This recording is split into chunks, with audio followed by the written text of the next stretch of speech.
And as we begin another month, many of your neighbors say they may still be struggling to make ends meet because of the coronavirus and its related impact. But as our Marissa Cummings tells us tonight, the state is now offering financial help to those in need, and that includes a new rental assistance program. The Texas eviction diversion program was established to help those who are behind on rent because of COVID-19. The program is only available to 4 counties in the Coastal Bend: Bee, Jim Wells, Clayburgh, and San Patricio County.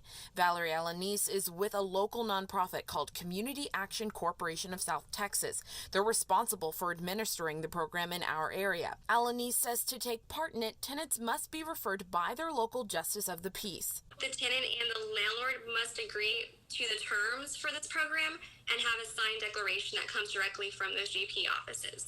And that's not all. April Anzaldúa is also with Community Action and says there are other eligibility requirements that must be met. They must meet the income eligibility. They have to have been financially impacted by COVID-19. They cannot be more than 5 months in arrears, and they must have a court docket number through the local JP office. For renters who don't fall under the requirements but still need help, Anzaldúa says Community Action Corporation of South Texas may be able to offer renters other assistance programs. We may be able to help with emergency needs.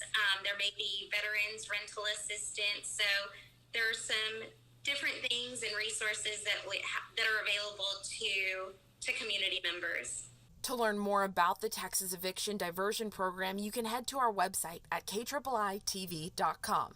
Marissa Cummings, 3 News.